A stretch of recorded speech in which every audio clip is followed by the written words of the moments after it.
Good afternoon, everyone. I gave the same talk at GSA, and luckily I thought of changing the logo, but I forgot to change the title. That's why the title doesn't match the one in your abstract booklet. But so today we're going to talk about Permian-Triassic fishes, where I present the results of two theses. On the one hand side, my own thesis about Permian-Triassic bony fishes, and on the other hand, the results of Martha Koot from Plymouth University, who worked on Permian-Triassic chondrichthyans, or cartilaginous fishes.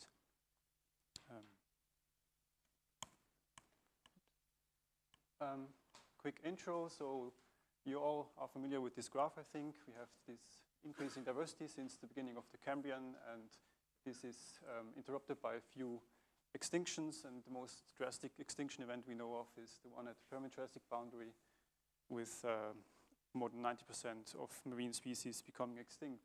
And apart from this main extinction event in the late Genus, there are a lot of other extinction events during the Permian-Triassic. Here are two others, the end Guadalupian at the Middle Permian, Late Permian boundary. And then during the early Triassic, we have the end Smithian extinction event. And all of these are related with increased trap volcanism and consequences for the biosphere. The Permian-Triassic boundary also marks the transition from these typically Palaeozoic faunas to the Mesozoic or modern faunas, when we lose all these Paleozoic forms and new forms appear and diversify. Then, usually it is said that the recovery from this mass extinction was really slow. This is still true for some groups like corals. For other groups, we know that it was much faster, and they already peaked in diversity during the early Triassic. So far, most work was done on invertebrates or terrestrial vertebrates, tetrapods, but still little is known about fishes. There are already a few papers dealing with diversity dynamics of Permian-Triassic fishes. As you can see, most of them are already old, and even the new ones rely on old compendia that are at least 15 years old. So me and Martha, we set out to collect our own database on diversity and also size of Permian-Triassic fishes to see if we can get any interesting trends out of it. When I talk about fishes, we are talking about these two groups that have modern descendants.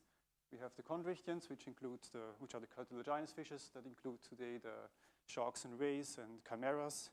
And then on the other hand side, we have the bony fishes or osteichthyans, which include the sarcopterygians, the lobe-finned fishes that include also our own ancestors, but also lungfishes and actinistians or coelacanths.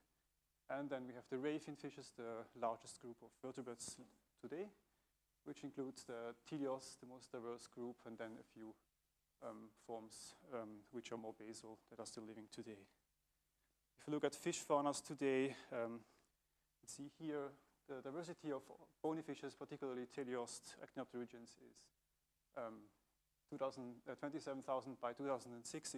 This number has certainly increased a lot since then. Most of them are teleosts. They are known from marine and freshwater environments. They include a lot of small forms, and they are usually arthropterygists. Then this is the second largest group of fishes that we know of today, the chondrichthyans, which have a bit more than 1,000 species today.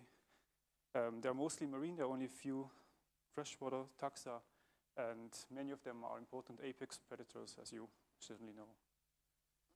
So first, the chondrichthyans. This is Martha's data. Her thesis is also published online if you want to read it. It has 850 pages.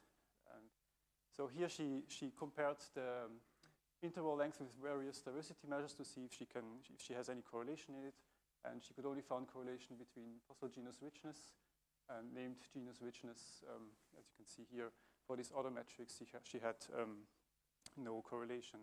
She also tested for sampling bias, and in general, the Permian record is worse than the Triassic, and both could be better.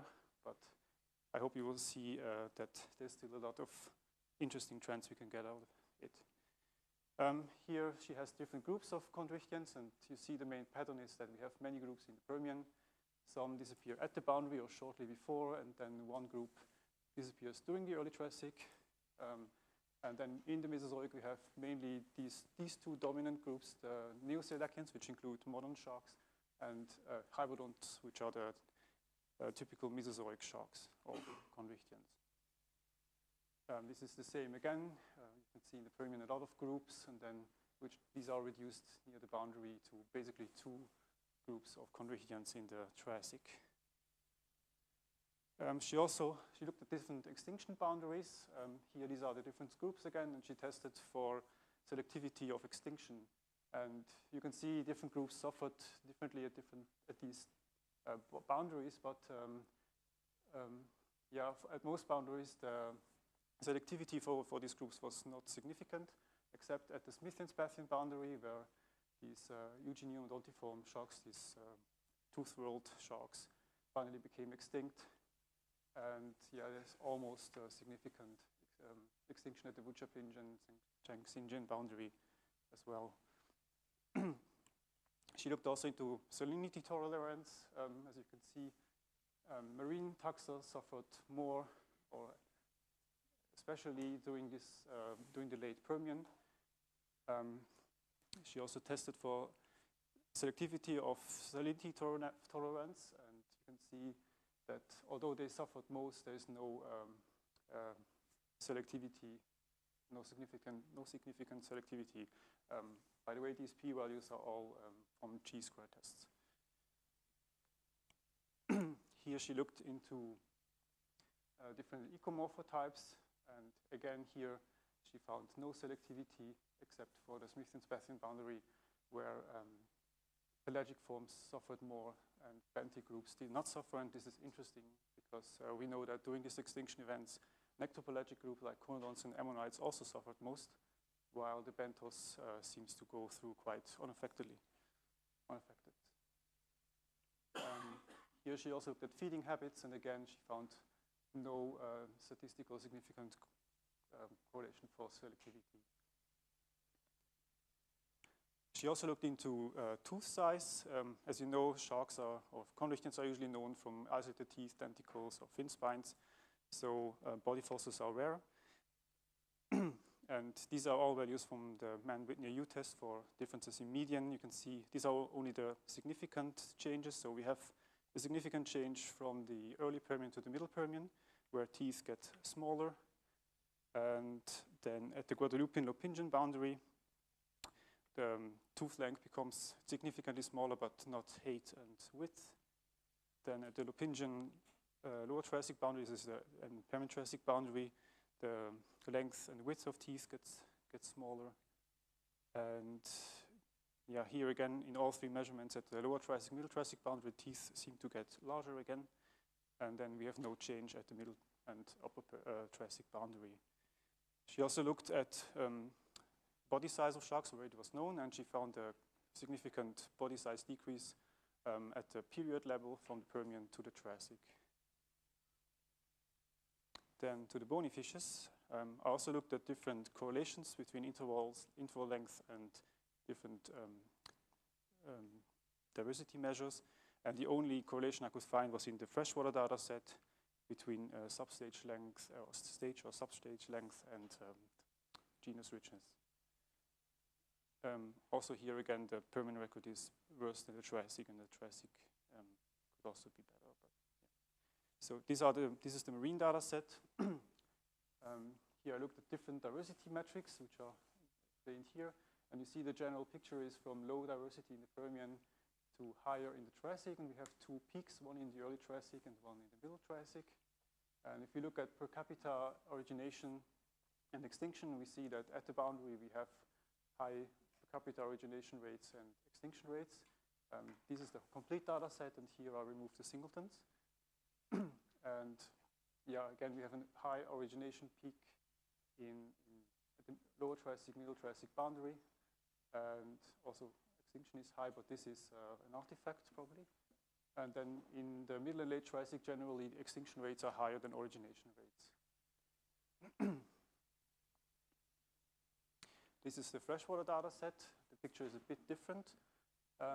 Most importantly, we see that diversity is decreasing here during the early Permian, which is basically related with the disappearance of freshwater lake system in Europe and North America at that time, when climate was also warming up and the area became more arid. And then also interesting is that genus richness is high or increasing here, but these mean setting diversity and boundary crossers show a different trend. And this is basically due to a lot of singletons that taxa that are only restricted to one locality and time interval. Otherwise, the diversity is quite similar in both periods. Then I looked at different groups of bony fishes. Has to be said that the phylogeny of Permian-Triassic fishes is mostly not well known, so I'm using the classical old groupings. We have the monophyletic Neopterygians, which include the modern fishes, and then we have this paraphyletic group at the base,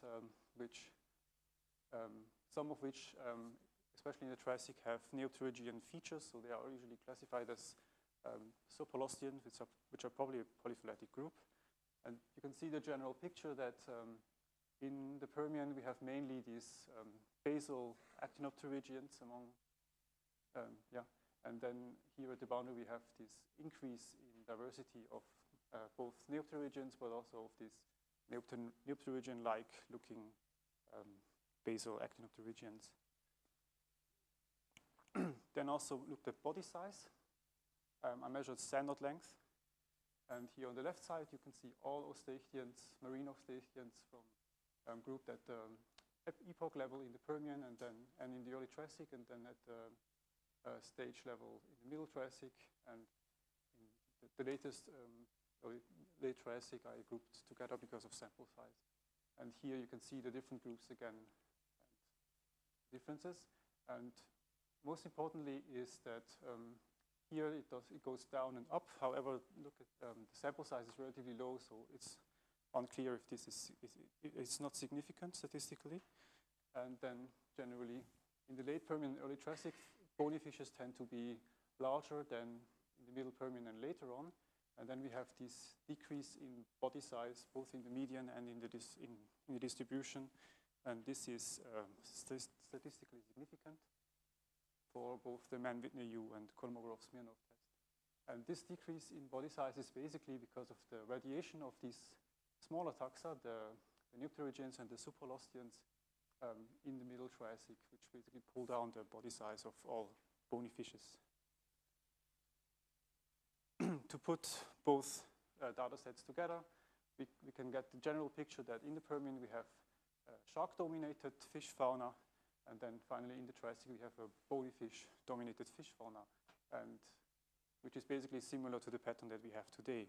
And if you go back in time, this pattern here is at least achieved after the Devonian extinction event, when Sarcopterygians and Acanthodians became rare elements among fish faunas, and Actinopterygians and Chondrichthyans became the more diverse group of fishes, with the Chondrichthyans being more diverse than the Actinopterygians.